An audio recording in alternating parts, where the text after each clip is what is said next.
the pyramid who have jobless to jobs? How do you get people at the bottom of the pyramid who have no access to credit to access credit? Let's get How do you get our peasant farmers to access for a long time, Deputy resources President, and inputs? Corruption has been endemic in Kenya, and you know that. We've seen millions of shillings taken, and I was going to take one of your ally now, Governor Waiguru, but she didn't make it for this interview, because when she was the devolution cabinet secretary, 95 million shillings disappeared, and part of it was a big scandal. Part of that was used to buy condoms. I mean, and then even though she left that position and vied for a county governorship, that money has not been found. We never heard anything about that money being found. And I'm not only pinning that. What I'm talking about is there has been high-level corruption in Kenya. How do you counter that to make sure this kind of money you are looking for, to bring back the economy, to put money and food on the table of Kenyans, can be found? How are people going to be held accountable for this, and where do you get back that money from? Esther, you have said it. Corruption eats away the soul of our nation. And our proposal on dealing with corruption is not to point fingers. It's not to personalize. It is not me versus you. It is ensuring that we institutionalize the fight against corruption. Corruption should not be a tool for political contest. Corruption should be a fight to protect the resources of the Kenyan people. And our proposal is threefold. Number one, there is absolutely no reason why the Judiciary Fund has not been operationalized. There is absolutely no reason why court cases take anywhere to 15 years, whether it's corruption cases, whether it is disputes. The first item that we are proposing as Kenya Kwanza is to make sure that we operationalize the Judiciary Fund that is in the Constitution. There is absolutely no reason. So if you get the top seat, you're talking about fighting corruption, right? Yes. How do you plan to act swiftly?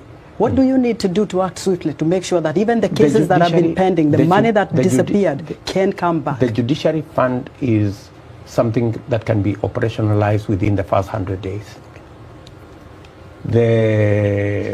That will give financial independence to our judiciary so that our judiciary can discharge their mandate in accordance with the Constitution.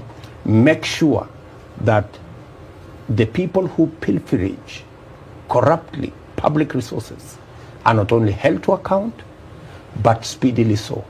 The second item is to ensure that investigations and working on cases is worked on by the independent institution, and that institution must have financial independence.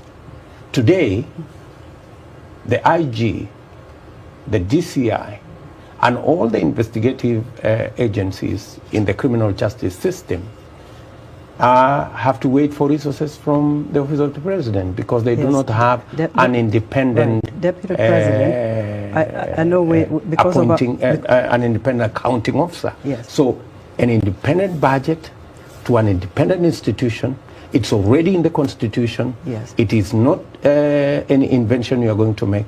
That way we can hold everybody to account. And lastly, yes, we must have an accountable executive by making sure the oversight responsibility of the legislature is not compromised in any way. So, today, we're almost wrapping up, so I want compromised. Yes, I want you to get seriously, into yes, because of the confusion there is between who is in government, who is in the opposition. Nobody is nowhere. While you're here in the U.S., and I hope you can make this as brief as you can, there were claims that you've made of possible rigging of the upcoming elections, and your idea of whether IEBC is independent or it's not.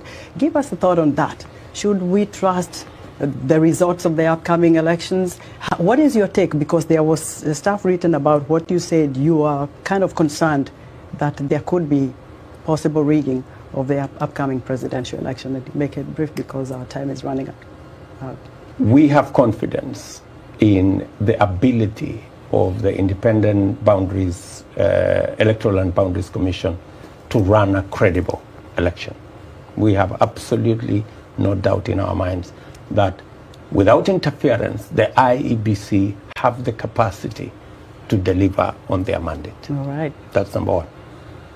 But when you have public officials who